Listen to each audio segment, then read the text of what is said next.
gede sekarang udah ganti. Assalamualaikum warahmatullahi wabarakatuh. Alhamdulillah wassalatu wassalamu ala rasulillah wa ala alihi wa sahbihi wa man da'a bi da'watihi wastanna bi sunnatihi ila yaumi liqa'i rabbih. Al-habaib al-afadil al-ulama al-ajilla nafa'ana Allah bi ghaziri 'ulumihim wa bi husni adabihim wa lutfihim. Ja'alana Allah wa iyyahum ma'al habibil mustafa fi jannatin. Orang yang menyambut beliau, kalau dia masih ada ikatan dinas, maka beberapa hari ini kita lihat orang itu dihukum dari jabatannya. Orang yang mengupdate status, kalau menulis nama beliau, maka Instagramnya akan diblokir. Hanya menulis namanya saja, maka Facebooknya akan ditutup.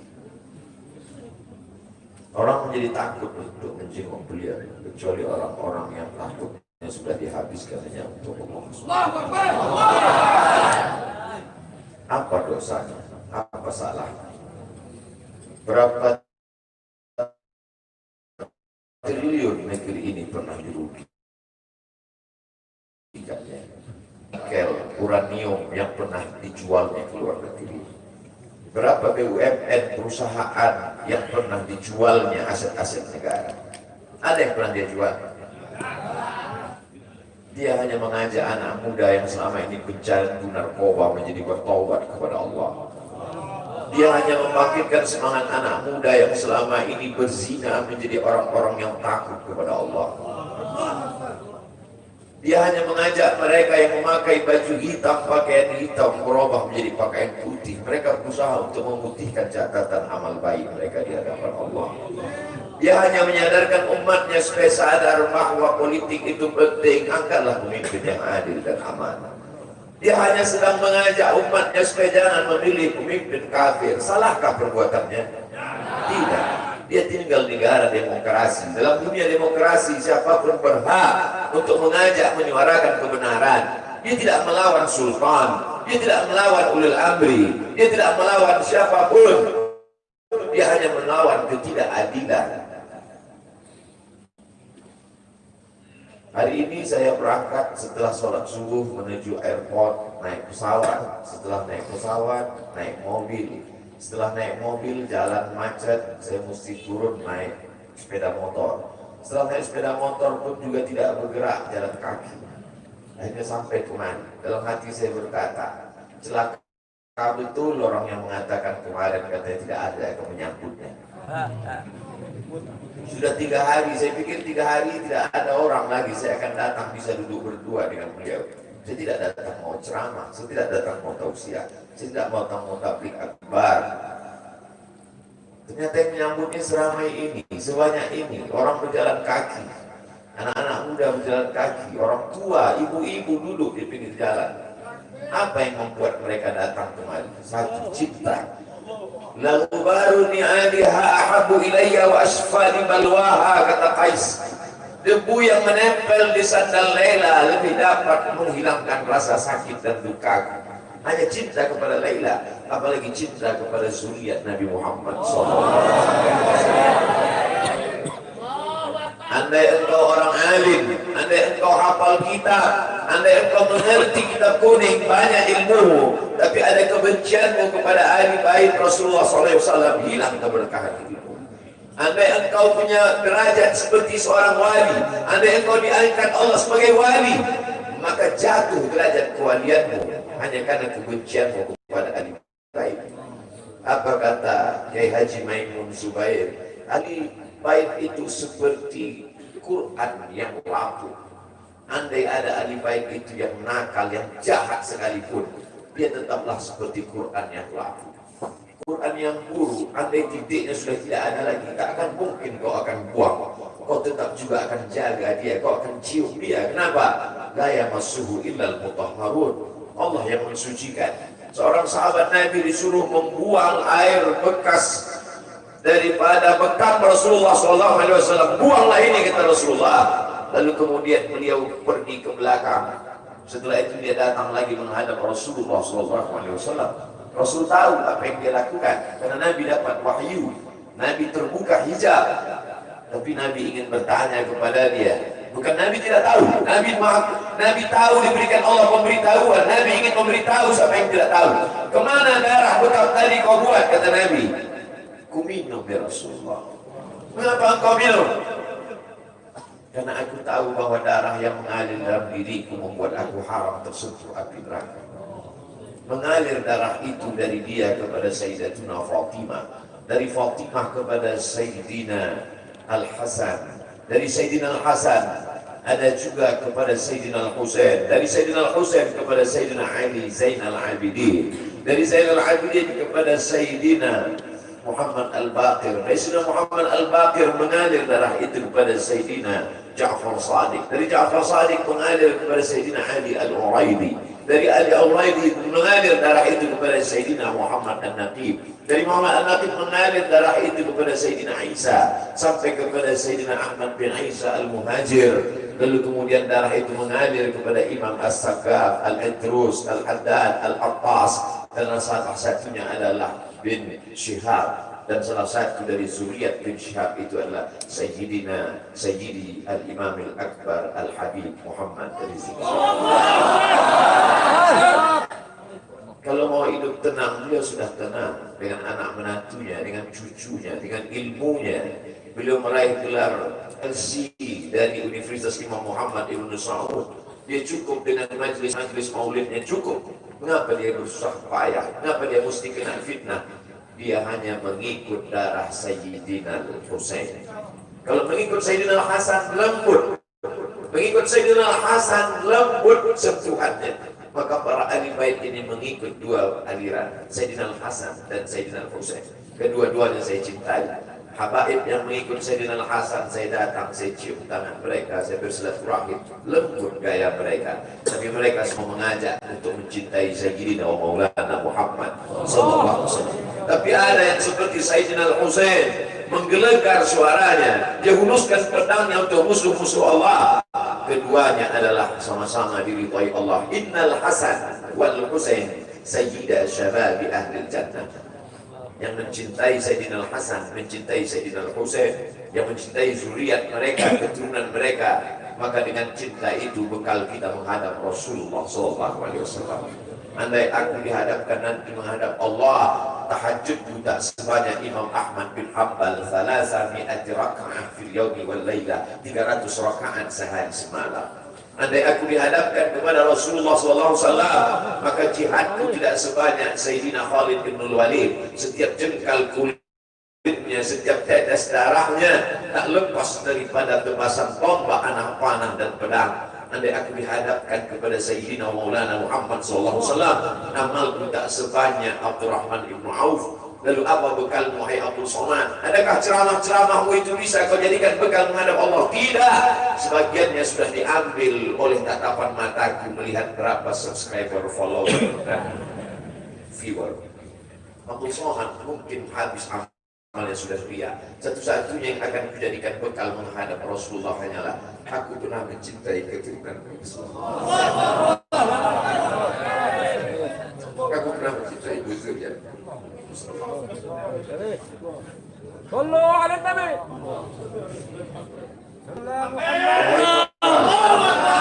Wahai para pelaku berbuat dosa, wahai para pezina, wahai para peminum khamar yang belum bertaubat, kalau kalian belum sanggup untuk berbuat baik, kalau kalian belum mampu untuk beramal saleh, paling tidak jangan kalian cakiti zuriat Rasulullah.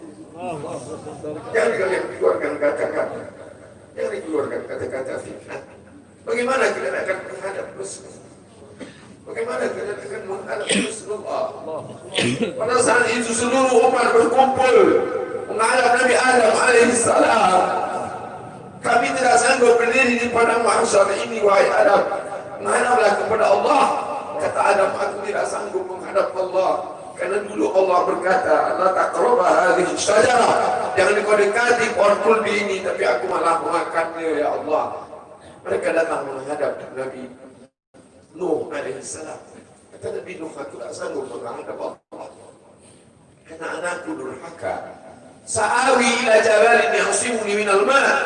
Aku akan naik ke atas bahtera perahu yang bisa menyelamatkan aku dari air. Aku tak sanggup menghadap Allah, kata Nabi Nuh alaihissalam. Mereka menghadap kepada Nabi Musa, aku tak mampu, kata Nabi Musa. Mereka menghadap kepada Nabi Isa, aku pun malu kepada Allah, karena mereka jadikan sembahan di atas muka bumi Allah. Mereka hanya mampu menghadap Sayyidina Maulana Muhammad SAW. Wahai para pezina, wahai para pelaku dosa, kalau kalian belum mampu beramal soleh, belum mampu bertobat, paling tidak jangan kalian zina zuriat Rasulullah SAW. Bagaimana kalian akan menghadap Rasulullah? Pada saat itu tak ada syafaat. Man alladhi yashfa'u 'indahu illa bi'idhnih. Tak ada satu pun yang bisa memberikan syafaat kecuali Sayyidina wa Maulana Muhammad sallallahu alaihi wasallam. Wahai para pemimpin, yang hari ini kau dititipkan amanah kekuasaan. Beberapa hari ini kau lihat apa yang dilakukan orang kepada Donald Trump. Kurang hebat apa lagi Trump? Negara adidaya, kekuasaan, kaya raya. Tapi ketika kekuasaan itu diambil oleh Joe Biden, kita pun malu melihat video ejekan-ejekan itu. Kalau hari ini kau punya kekuasaan, saudara, sampai masanya kau juga akan mengalami seperti yang dialami oleh Trump. Jabatan itu cabut Allah. Saya masih melihat video bagaimana Bapak Susilo Bambang Yudhoyono sampai ke Pekanbaru beberapa tahun yang lalu. Di depan balihonya disobek. Beliau jenderal, ganteng, punya partai. Tapi setelah kekuasaan itu tak ada di tangannya, difitnah, dibully, balihonya disobek. Bagaimana agaknya ketika tiga hal itu tak ada pada diri kita. Tidak jenderal, tidak ganteng, dan tak pula punya partai. Na'tabiru ya billah besar. Menangkap ikan di Bukit Selasih. Demikian, terima kasih. Assalamualaikum warahmatullahi wabarakatuh.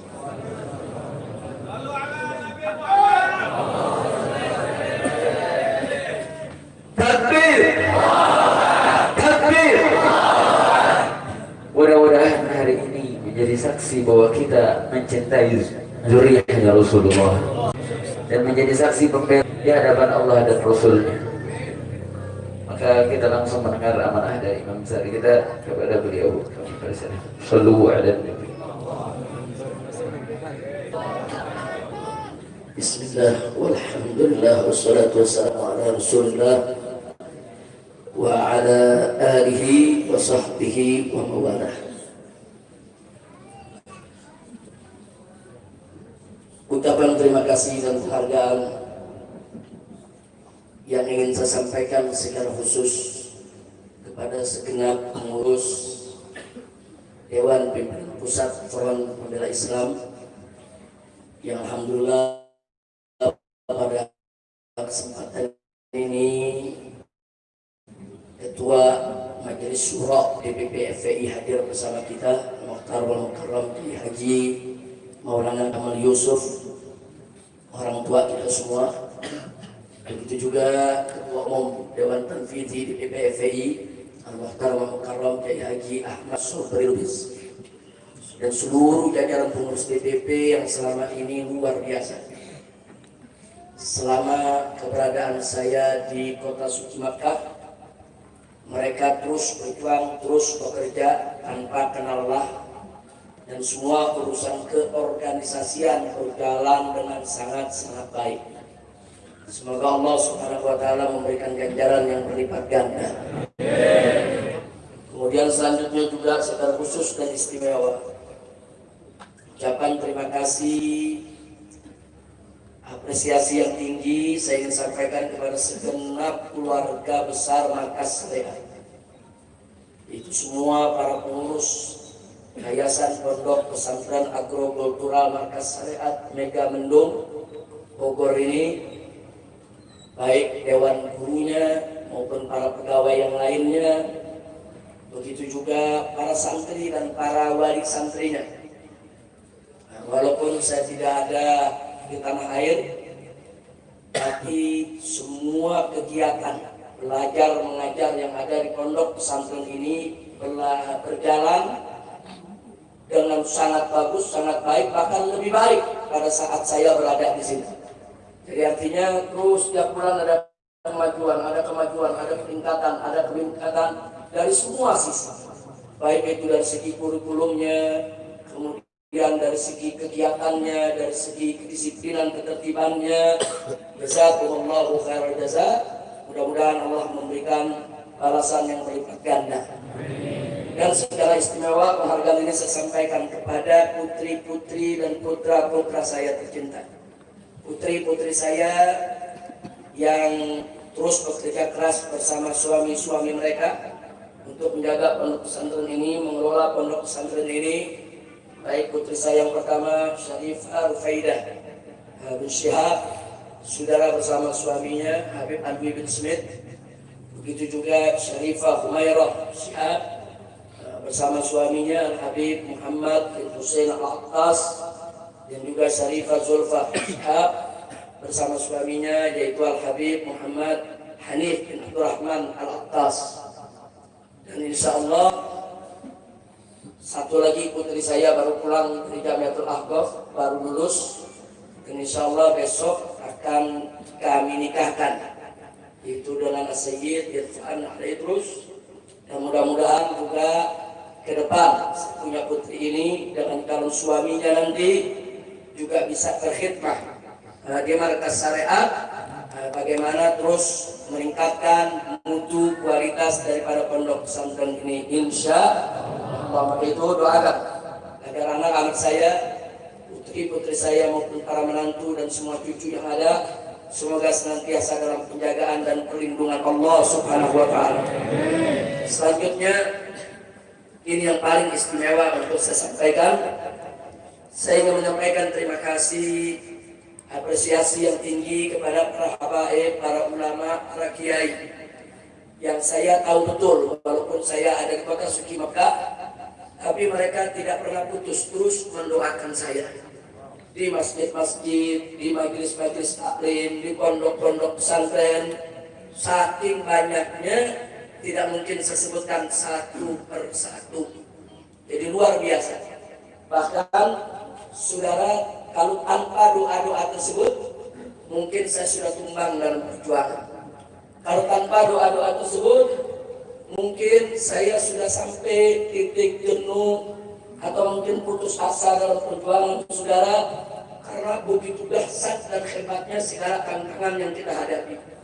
Tapi berkat doa para ulama, para habaib, para santri di masjid, di pondok pesantren, di mana-mana saya sampai itu semua beritanya saudara. Doa-doa tersebut membangkitkan semangat. Doa-doa tersebut menghidupkan kembali semangat yang mulai padam saudara. Doa-doa tersebut memberikan semangat baru. Doa-doa tersebut menjadi motivasi sehingga kita tidak terjerumus dalam keputusasaan atau kejenuhan di dalam perjuangan, sehingga kita tetap bisa tegar menghadapi segala tantangan. Nah, untuk itu sekali lagi saya sampaikan terima kasih kepada para habaib, para alim ulama, para kiai, para guru-guru ngaji ya ikhwan di berbagai tempat yang terus-menerus telah mendoakan. Insya Allah Allah akan memberikan ganjaran yang berlipat ganda. Dan hari ini juga saudara, termasuk saat saya pertama tiba, kami nggak pernah sangka kalau tiba disambut oleh umat sedemikian rupa. Saya nggak pernah sangka. Paling-paling kita pikir yang akan menyambut kawan-kawan dari DPP FPI, kemudian para guru dan santri dari markas syariat atau kawan-kawan dekat ya ikhwan. Kami tidak pernah menyangka keluar dari pesawat di pintu pesawat itu penjemputan sudah luar biasa. Bukan di luar bandara, di pintu pesawat. Itu jalan sudah susah ya Tuhan. Jadi semua pegawai-pegawai di bandara sana, baik imigrasinya, kuananya, saudara angkasa puranya, security-nya, maintenance-nya, saudara teknisinya, saudara para pilotnya, pramugaranya, pramugari, semua saudara rame-rame menyambut kedatangan kita dan mengantar ke pintu gerbang. Jadi ini semua adalah minhah ilahiyah. Nah, tapi begitu sampai di pintu gerbang, lautan manusia luar biasa. Dan ini tidak mungkin terjadi, saudara, begitu saja. Ya, ini karunia Allah, ini anugerah Allah. Tapi ini semua terjadi tidak begitu saja. Ini terjadi karena adanya motivasi, adanya dorongan, adanya konsolidasi, adanya koordinasi, adanya persatuan dan kesatuan antar pondok-pondok pesantren, masjid-masjid, musola-musola, ormas-ormas Islam, termasuk majelis-majelis taklim, saudara. Anda bisa saksikan dengan mata Anda sendiri saat ini, hari ini sebelum Jumat tadi, saya sampai di Gadok jam 8:30, saudara. Sampai di sini pas azan Jumat. Kok bisa begitu lama? Itu umat semua turun ke jalan. Loh, kok bisa begitu banyak yang turun? Karena hampir semua majelis-majelis taklim, saudara, yang dipimpin oleh para kiai, para idolan, para habaib, saudara, semua mengerahkan santri dan jamaahnya ke dalam, saudara. Sallu ala Nabi. Saya sangat terharu, saudara, dan semoga persatuan ini bisa kita jaga. Persatuan ini terus bisa kita tingkatkan, saudara. Karena persatuan semacam itulah yang menjadi penyebab turunnya keberkahan. Nabi mengatakan, alaikum bil jamaah, fa inna yadallahi ma'al jamaah. Wajib atas kamu berjamaah, bersatu. Kenapa? Fa inna yadallahi ma'al jamaah. Karena sesungguhnya tangan Allah, pertolongan Allah, keberkahan dari Allah itu ada bersama jamaah, saudara. Jadi pertolongan Allah itu ada pada kebersamaan. Pertolongan Allah itu ada pada persatuan, saudara. Sekuat apapun kita, sekaya apapun kita, sehebat apapun kita, sebanyak apapun jumlah kita, tanpa pertolongan Allah kita lemah, nggak ada artinya, ya. Dan sebaliknya, sekecil apapun kita, sedikit apapun jumlah kita, saudara, semiskin apapun kita punya harta benda, saudara, serendah apapun jabatan kita, saudara, tapi kalau kita mendapatkan pertolongan Allah, maka semua akan berubah menjadi satu kekuatan dahsyat yang tidak ada mampu untuk menandinginya, saudara. Artinya kuncinya di mana? Kuncinya di pertolongan Allah. Kalau ada pertolongan Allah, lo seperti yang meratnya semua bersatu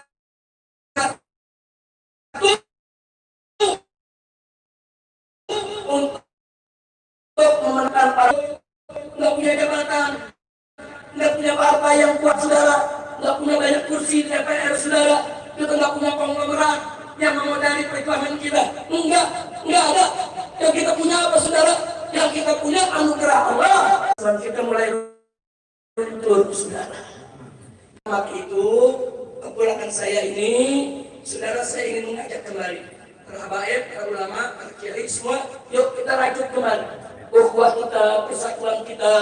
Supaya apa? Supaya dapat keberkahan dari Allah, dapat tolongan Allah. Satu. Ada majelis semua diberkahi oleh Allah.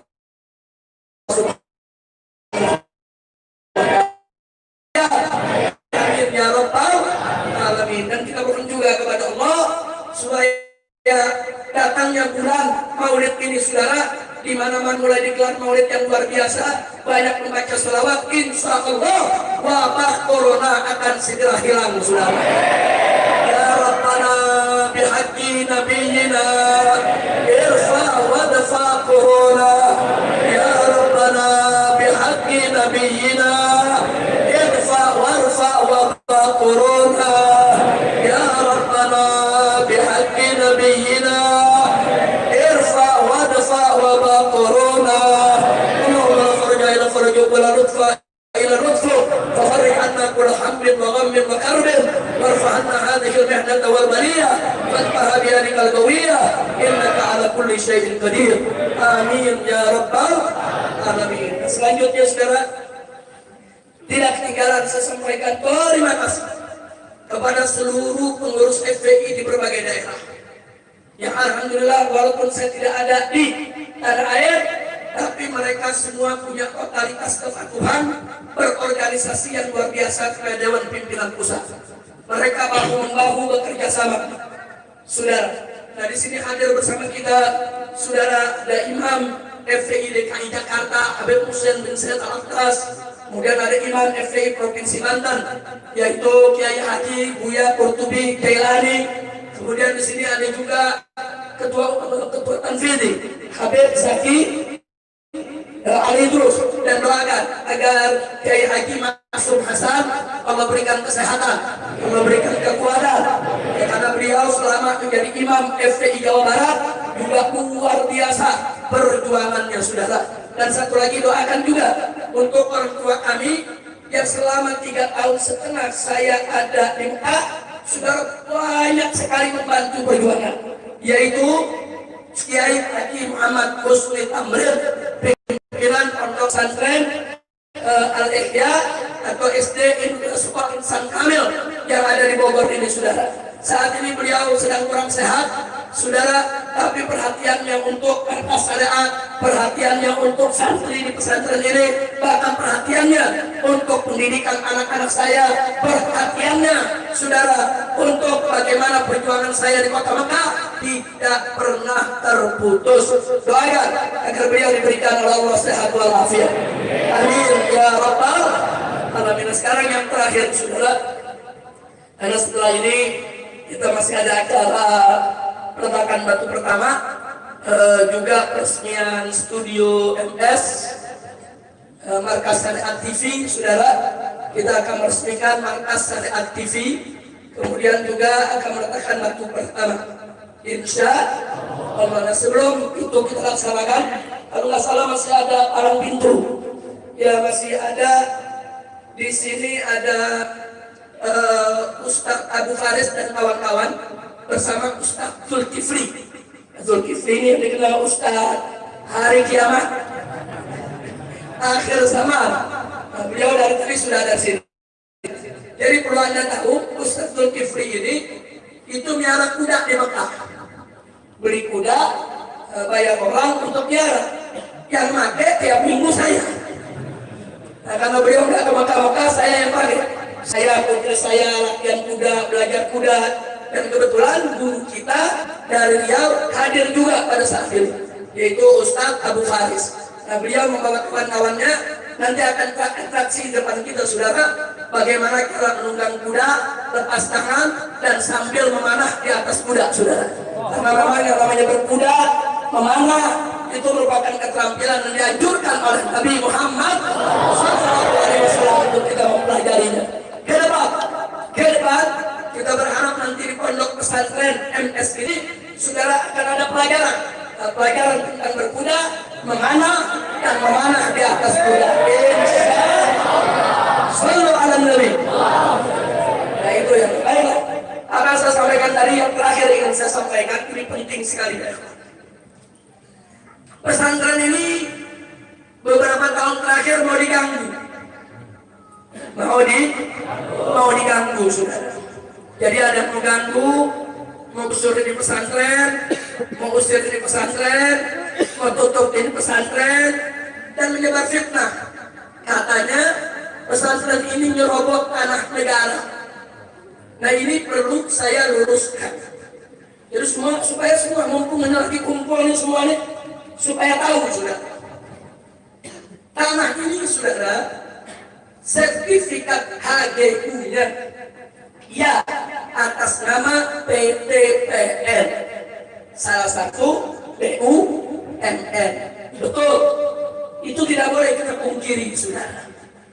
Tapi tanah ini sudah 30 tahun lebih digarap oleh masyarakat, tidak pernah lagi ditangani oleh PTPN, saudara. Catat itu baik-baik. Poin pertama, sertifikat HGU tanah ini, saudara, itu milik PTPN. HGU bukan hak milik. HGU hak guna usaha, saudara, bukan hak milik. Tapi sudah 30 tahun lebih tanah ini digarap oleh masyarakat, oleh warga, saudara, oleh warga Lemah Nenda, oleh warga Pekancilan, saudara. Mereka menggarap tanah ini dan mereka bertani di tanah ini. Nah, lalu kenapa ini saya mau sampaikan? Nah, yang ingin saya garis bawahi, Ada undang-undang di negara kita. Perhatikan ini undang-undang, saudara. Satu, undang-undang agraria. Di dalam undang-undang agraria disebutkan, saudara, bahwa kalau satu lahan kosong atau terlantar digarap oleh masyarakat lebih dari 20 tahun, maka masyarakat berhak untuk buat sertifikat, saudara. Ini bukan 20 tahun lagi, sudah lebih dari 30 tahun. Berarti masyarakat berhak tidak? Bukan ngambil kalah negara, saudara. Itu satu. Yang kedua, undang-undang tentang HGU, tentang hak guna usaha. Di situ disebutkan, saudara, sertifikat hak guna usaha tidak bisa diperpanjang atau akan dibatalkan jika satu, lahan itu ditelantarkan oleh pemilik HGU. Lahan itu ditelantarkan oleh pemilik HGU, atau si pemilik HGU tidak menguasai secara fisik lahan tersebut. Itu undang-undang, saudara. Nah, tanah ini HGU-nya milik PTPN, betul. Tapi 30 tahun PTPN tidak pernah menguasai secara fisik, saudara. Catat itu. Dan secara 30 tahun tanah ini ditelantarkan oleh PTPN. PTPN nggak pernah berkebun lagi di sini, saudara. Berarti HGU-nya seharusnya batal. Lalu kalau sudah batal, untuk siapa? Untuk warga yang menggarap, untuk para petani. Kira-kira jelas tidak? Lalu bagaimana maksudnya saya dan kawan-kawan ke tempat ini? Kami bayar kepada petani, bukan merampas, saudara. Kami datangi petaninya, ada mau jual lahannya ya? Saya dan keluarga ingin bangun pondok pesantren di sini. Para petaninya rame-rame datang, kami bayarin tanah kami kalau buat pesantren. Jadi mereka datang, ada yang punya 1 hektar, ada yang punya 2 hektar, ada yang punya cuma 1/2 hektar. Datanglah mereka membawa surat ditandatangani oleh lurah, saudara. Ada tanda tangan RT dan RW. Jadi tanah ini semua ada suratnya, bukan merampas. Itu namanya saya memberi over garap. Saya tidak memberi hak milik, bukan hak milik saya. Nggak ada punya hak milik di sini, saudara. Yang ada HGU, dan HGU itu ada masa berlakunya. Setiap 20 atau 25 tahun wajib diperpanjang. Nanti pada saat mau diperpanjang kita lapor, ini bukan lagi saudara milik daripada PTPN. Nah, ini yang perlu saya sampaikan. Jadi yang dipikir petani rakyat di bawah nggak ngerti undang-undang, seenaknya merampas tanah, seenaknya menyebar fitnah. Tunggu dulu, saudara. Jadi ini kami beli. Jadi semua surat jual belinya, saudara, pergarapnya saya kumpulkan semua. Petani-petani tersebut saya minta KTP-nya, saya foto waktu terima duitnya, saudara. Hanya sampai di situ. Bahkan surat setelah beli, saya lapor ke camat. Habis lapor ke camat, saya lapor ke bupati. Waktu itu masih Pak Rahmat Yasin menjadi bupatinya, saudara. Setelah bupati, saya lapor ke gubernur, saudara. Gubernur bikin rekomendasi, saudara. Nah, jadi sekali lagi, ini tanah, ya, HGU-nya memang milik PTPN. Tapi rakyat tidak merampas, tidak. Mereka sebagai penggarap. Kira-kira jelas tidak? Jelas tidak? Saya bertanya, penggarap itu perampas bukan? Penggarap itu perampok bukan? Nah, ini yang perlu saya sampaikan. Nah, sekarang yang bagian paling penting lagi, saudara, apa yang ingin saya sampaikan?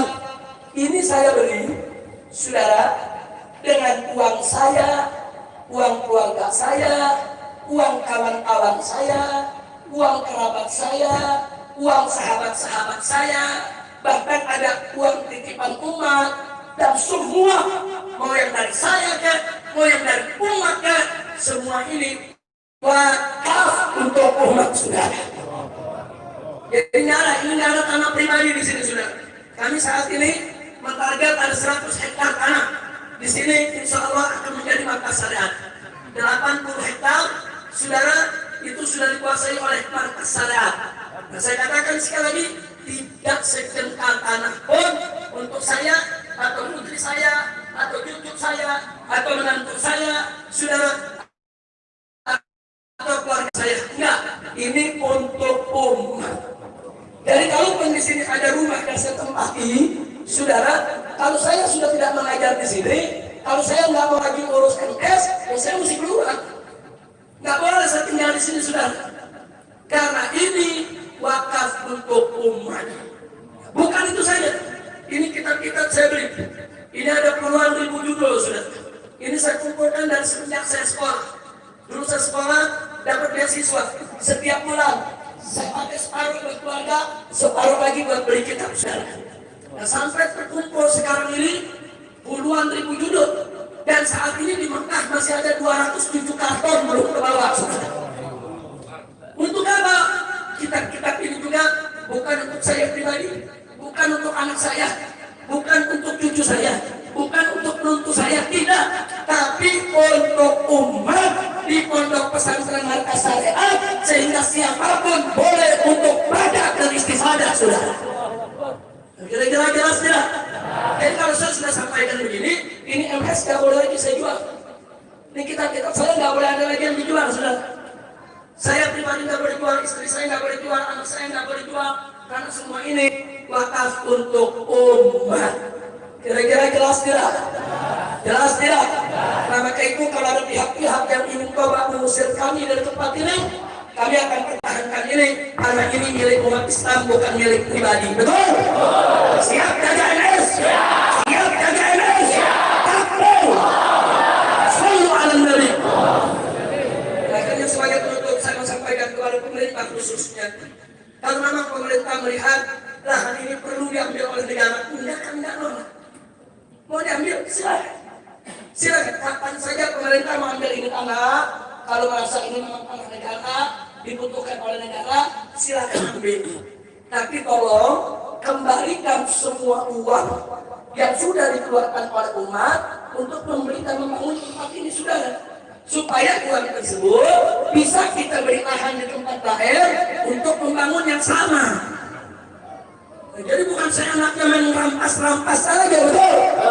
Kalau saya anaknya merampas, saya tanya, dia mau lawan? Dia mau lawan? Dia mau lawan? Tidak boleh petani-petani miskin, penggarap, tahu-tahu tanahnya diambil sama proyek, nggak dikasih ganti rugi. Belum. Nggak boleh, saudara. Silakan ambil tanah rakyat. Silakan gunakan tanah rakyat untuk negara. Silakan. Tapi rakyat wajib untuk diberikan ganti ruginya. Betul? Betul? Maka itu saya mengajak rakyat, jangan lihat kalau tanah Anda tuh dirampas oleh pengusaha. Tanah Anda dipaksa diambil, saudara, oleh proyek tanpa ganti rugi. Jangan lihat. Lawan. Begitu kami tidak akan pernah diam kalau ada coba-coba mengganggu markas syariat. Kira-kira jelas tidak? Jelas tidak? Jadi saya jangan melawan negara. Negara mau ambil, silakan. Ambil lahan dengan perkebunannya, dengan semua gedung-gedung bangunannya, silakan ambil. Tapi ganti duduk, kita hitung-hitungan. Kita hitung-hitungan. Di batu harganya berapa? Semen berapa? Beli over garapnya berapa? Nah, kan kita beli bukan pakai daun, pakai duit. Saya mau tanya, ini tanah dibeli pakai daun atau pakai duit? Bukan pakai rumput, pakai. Nah, karena itu, saudara, ini yang perlu saya sampaikan. Kenapa ini saya sampaikan? Ada 3 kejadian saya mau sampaikan. Satu, tahun 2017, PTPN didatangi oleh oknum-oknum yang mengaku dari Polda, saudara. Mereka meminta supaya PTPN itu membuat laporan seolah-olah kami di sini merampas tanah, saudara. Tapi alhamdulillah pihak PTPN tidak mau. Ya, PTPN sendiri yang bicara dengan kami. Mereka katakan Habib Rizik dan MS-nya itu datang, itu melapor, bukan merampas. Dan mereka menebus dari masyarakat. MS itu tidak merambah. Dan mereka itu sebagai penggarap. Kami sangat menghormati penggarap.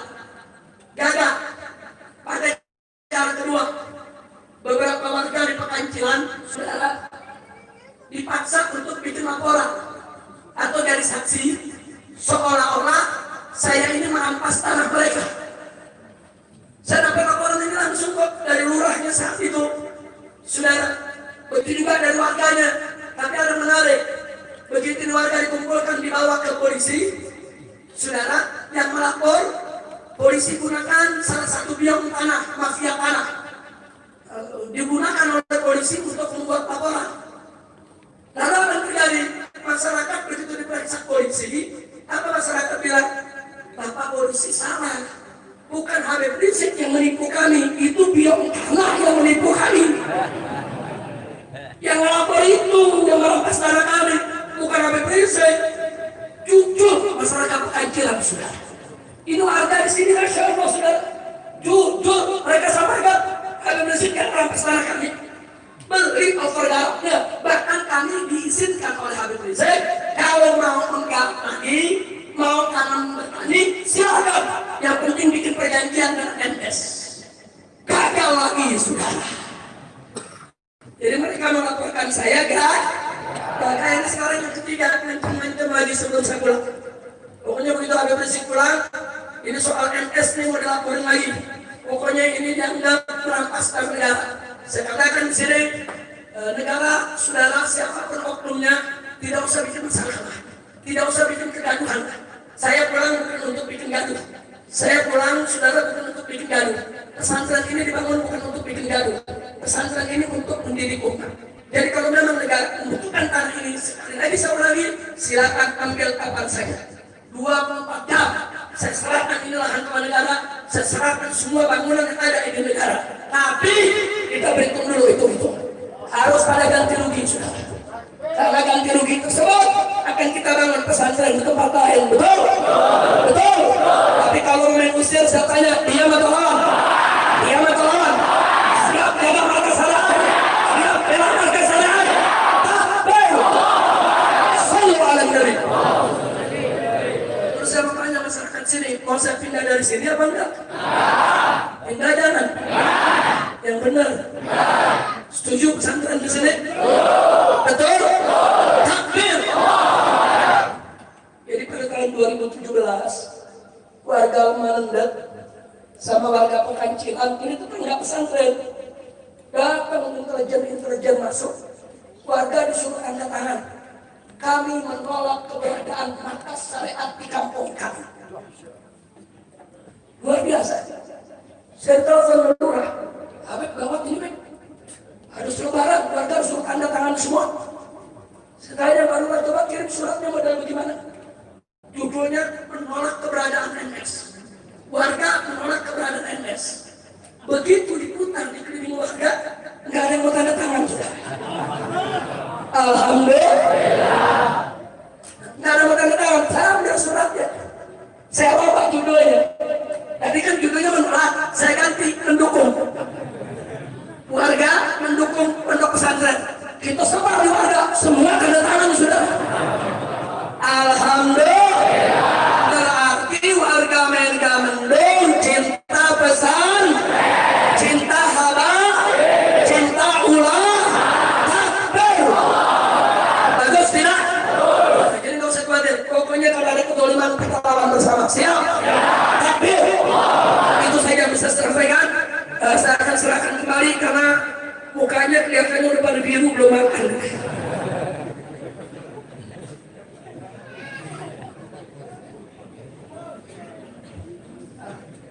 Baik ya kawan, setelah apa yang sudah kita sampaikan tadi, nanti doa akan dipimpin langsung oleh Kiai Haji Maulana Kamal Yusuf. Nah tapi ingat, tadi kita ada 3 sambutan. Yang pertama disampaikan oleh Kiai Haji Ahmad Sobri Lubis.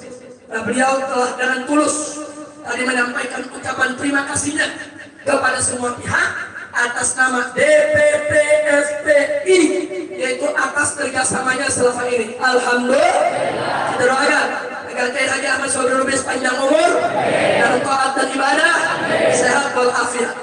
Yang kedua tadi ada sambutan dari Pak Kamsil Lindro. Beliau ini sahabat lama saya.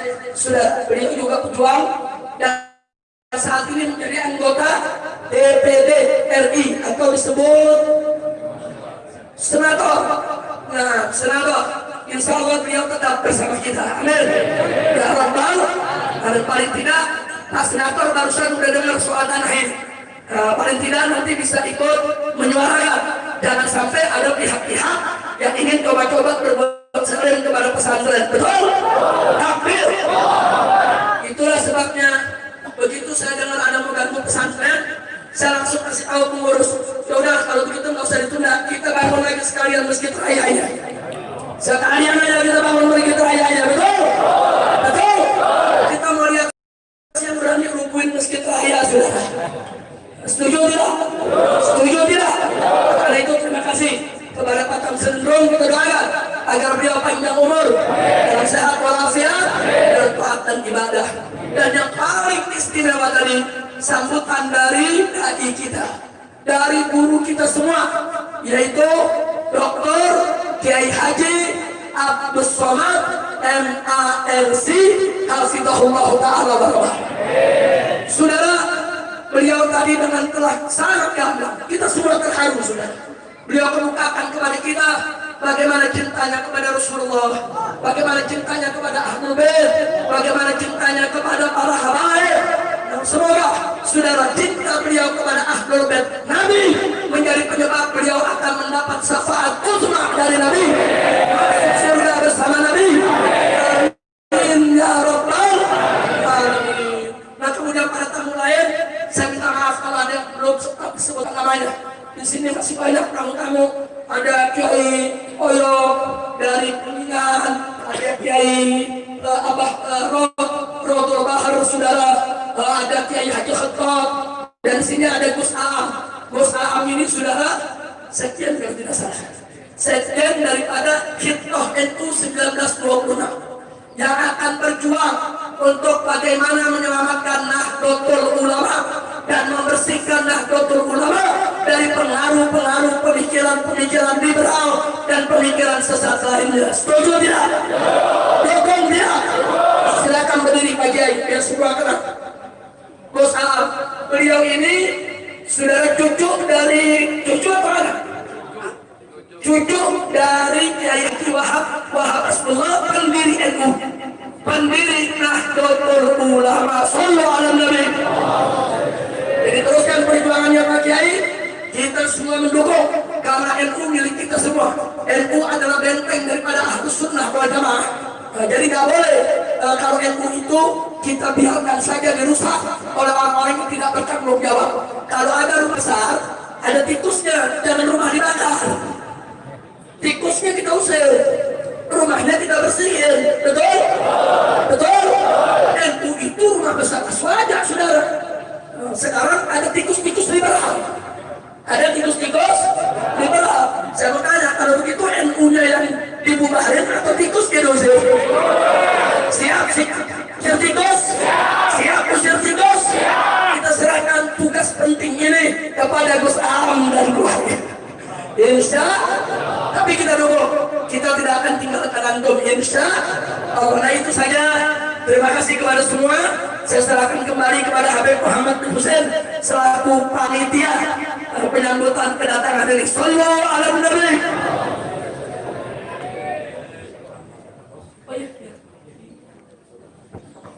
Baik, karena kita ada beberapa agenda, maka kita akan langsung makan siang dulu. Maka biar tidak repot, langsung berhadapan-hadapan saja. Kemudian tim konsumsi bisa langsung menyiapkan, karena setelah ini kita akan menyaksikan peletakan batu pertama di Masjid Raya.